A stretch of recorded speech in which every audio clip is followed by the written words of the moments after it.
Morning, Ireland. 13 minutes past 8. All week we've been hearing about frantic efforts by people to flee Afghanistan since the fall of the country to the Taliban before next Tuesday's deadline for US troops to leave the country they invaded 20 years ago. All week, tens of thousands of people desperately descended on an airport at Kabul, the last part of the country under US control. And yesterday, they were targeted by bombs and guns. 90 people killed, including 13 US soldiers. The evacuation of foreign citizens and soldiers is continuing today. Most have already left. We'll be joined shortly by the Minister for Foreign Affairs here, Simon Coveney. But first, Lynn O'Donnell, war reporter and columnist with Foreign Policy magazine, has been telling Sinead Spain about the situation in Kabul. I think that the idea behind those bombings yesterday was to deter people from trying to board evacuation flights. It's been incredibly difficult. It's badly organised. It's a real mess anyway. But tens of thousands of people have been gathering at the Kabul airport for 10 days, I guess now, 10 or 11 days, hoping to get onto evacuation flights out. So the idea, I would say, behind the bombings, and I think that they are more likely to be Taliban Haqqani perpetrated than IS, is to stop people leaving. The Taliban have come to the realisation that if all the best and brightest of the country leave, they won't have anyone left behind to run it. They proved last time, 1996 to 2001, that they don't have the wherewithal to run a country, an administration, a bureaucracy, hospitals, schools, infrastructure programs. They can't do anything. And yet all over the country, they're appointing mullahs as ministers, as provincial governors, and even managers of hotels. So I think there has been a realisation that if we employ terror, because that's what we do well, and keep as many people in the country as possible, maybe we'll be able to draw on these people to help us run the country. Insofar as it's possible to read the mood from London, do you think that it's had the desired effect, or has it increased people's will to leave the country? I think what we're going to see over coming weeks and months is more and more people crossing the land borders, even though they've been closed, into Pakistan, into Iran, into Turkmenistan, Tajikistan, and definitely into Uzbekistan. The Uzbeks closed their own border a month or so ago. I think we're going to see a lot more illegal an illegal exodus as people try to get out of the country. The Taliban are not rulers, they're not humanists, they are the world's biggest drugs cartel. They make money off people's misery. They make billions and billions of dollars every year from producing and trafficking heroin and methamphetamine. And so, as well as the illegal mining and export of mining products and minerals, they're a criminal enterprise. This is not a made for running a country organisation. They might have the backing of China, Pakistan, Russia and Iran, but we're looking at a situation that is more like North Korea than anything else, to be honest. A criminal enterprise backed by amoral regimes. Is there concern this morning about further bomb attacks? I think there has to be, because really this is all they do. It's a terror organisation. The Taliban is very close to an organisation called the Haqqani Network. The head of the Haqqani Network is one of the leaders also of the Taliban. They are responsible for some of the most vicious terrorist attacks of the last 2 decades. They're also still very close to Al-Qaeda, despite having agreed with Donald Trump in that agreement that they signed last year that they would cut ties with terrorist groups. They haven't, of course, because they can't. That would be like taking the salt out of the sea. So, yeah, this is how they do things. I mean, they're already going around door to door across the country looking for people to take revenge revenge on. They're shooting people. They've got mass graves up in the north. They're killing Hazaras, who are a Shia minority people in the provinces closer to Kabul. This is what they do. So, yeah, more explosions? Sure. I think that we can just expect the Taliban to do what they do well, and that's terrorism. The Times in London is reporting this morning that the Foreign Office staff left dozens of documents behind with sensitive details, information of people who had assisted the British in Afghanistan, who had worked at the embassy, people who had applied for jobs at the embassy. How worrying is that? Well, it's really worrying because there is a revenge mentality. They're already going door to door, as I said, looking for people to take retribution against. The Brits were stupid. The Americans were just as stupid. I don't think anybody has really covered themselves in glory in this evacuation. I mean, like I said, I was in Afghanistan for 3 months covering the war. I know the country very well. I've spent many, many years there over the last 2 decades as a professional journalist. Now, I saw it coming. These are people who apparently have, all sorts of intelligence assets. Why didn't they see it coming? Why weren't they better prepared? I mean, I've just spent time in Holland on the way back to London from Afghanistan, and the Dutch just disappeared in the middle of the night from their embassy and didn't even tell their local colleagues that they were going. It's been a really shameful, unprofessional episode for everybody. I think the only people who've really done it well have been the French. They started their evacuation program months ago, probably 4 to 6 months ago, and they got an enormous number of people out. I think there's no surprise in what the Brits left behind, no surprise in what the Americans left behind. It's just a complete lack of care. Lynn O'Donnell, who's just left Kabul, speaking to Sinead Spain. Foreign Affairs Minister Simon Coveney, good morning to you. Morning, Anya. The 36 who got out, and indeed there's some dramatic reporting in the front of the Irish Independent today of the 18 Irish people on board a military plane at Kabul airport yesterday, just as those bombs went off. It was a dangerous operation. You said the team did fantastic work in only 2 days. I suppose the question is, Minister, if that team on the ground did such fantastic work in only 2 days, what more they could have done if they'd been sent sooner? Well, I mean, they're the what-ifs that we don't have answers to. I mean, all I can say is that we made decisions on the basis of the evidence we had and the advice that we had at any given time over the last 10 days. And the advice this time last week was very clear that the arrangements we had in place in terms of partnerships on the ground with other countries was working and was getting people out. The situation, as everybody will have seen in the media, became much more complicated in the last 3 or 4 days in particular, and much more dangerous.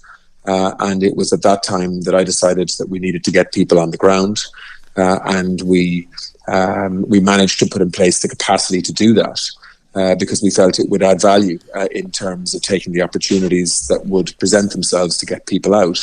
And so we sent 11 people into a very dangerous situation. 9 of them very well trained Army Rangers, and 2 of our most experienced diplomats, and they did fantastic work, humanitarian work, compassionate work, getting everybody that they possibly could. The most difficult task was to get people from the streets of Kabul into the airport, and we had then fantastic support to get them onto planes, whether that was France, whether it was Finland. In recent days, Germany, the Netherlands, the UK have also been really, really supportive in terms of everything we've been trying to do. So, of course, we will look at all the decisions that we've made over the last 10 days. But I think given the evidence we had at any given time, we made the right decisions. And like every country that had a presence in Afghanistan, there is ongoing work to do now to support citizens, Irish citizens that remain in Afghanistan, across Afghanistan, not just in Kabul, but primarily in Kabul.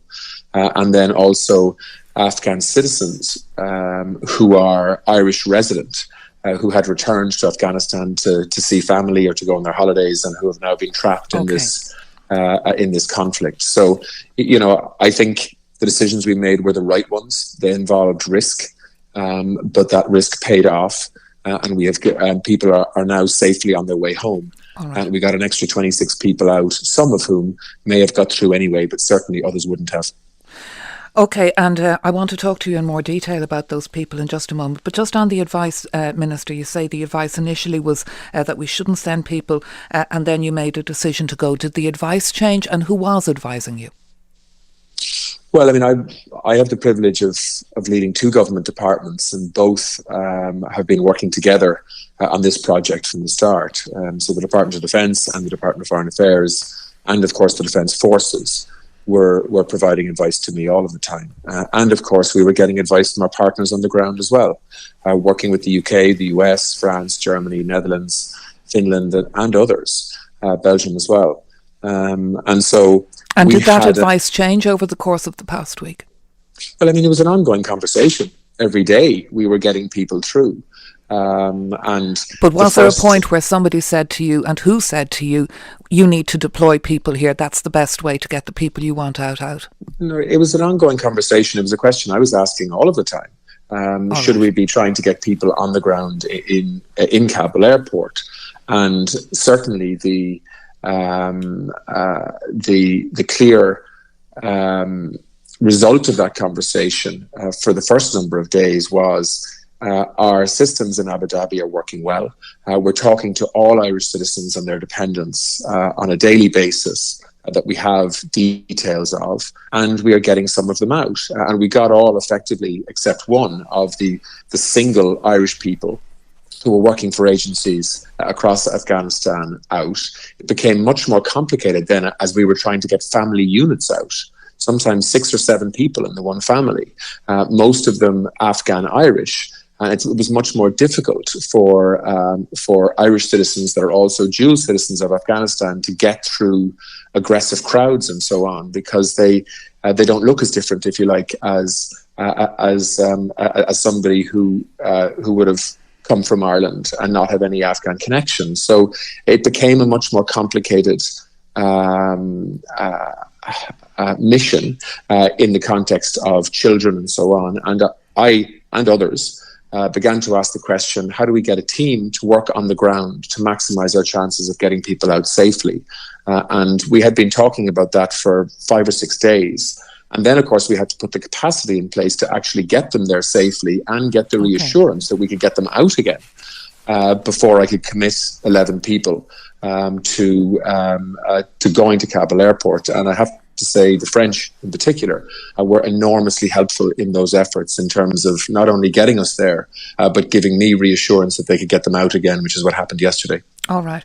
And you talk about capacity, Minister, and that's an issue, of course, Cathal Berry has been talking about it. Stephen Collins, in his column in the Irish Times today, says the question all of this begs: Ireland is just one of 2 EU countries without the capability of airlifting its citizens out of danger in an emergency. It begs the question of what we think we're doing on the UN Security Council when we can't even look after our own people, but have to rely on the French and British to get our citizens out. How do you answer that question, Minister? Well, the first answer I'd give is we're doing a lot of good work on the Security Council. And we continue to, and we will actually take the chair. We'll take the presidency of the Security Council in the next week, and we're already speaking to countries about how Ireland in the chair can help to coordinate. But when the UN Security Council meets on Monday, it's the permanent members, Minister. We won't be there for that Monday meeting, will we? No. Well, we will chair the Security Council for the month of September. We will be responsible for putting the agenda together. We are already working with P5, which is the permanent representatives. China, Russia, the UK, the US and France. The French minister and French president were here yesterday, and we had very direct conversations about how we can cooperate with France, who are the only EU member state that's a permanent member of the Security Council. So I can assure you, we're coordinating all of the time in terms of maximising the impact we can make on the Security Council. But what's the point in being at the top table if we don't have the capacity to airlift our own people in an emergency and we have to piggyback on other people's flights? There are a million reasons to be at the top table. The strategic airlift issue is a completely separate issue. Stephen Collins seems to be raising a credibility issue there. There are, of course, questions in terms of how we resource the Irish Defence Forces and military capacity. That is why I put in place a commission on the future of the Defence Forces, which is due to report in the next 3 months, looking at this very issue in terms of capacity, not just strategic airlift, but many other issues as well in terms of capacity. For decades, Ireland has made choices in terms of military spend around defence capacity and is limited in many areas. That's the truth. All right. And we are reviewing that now. So this will be addressed in the Defence Review? It will, of course, okay. Yeah. And that commission will report before the end of the year, and government will make decisions on the back of those recommendations.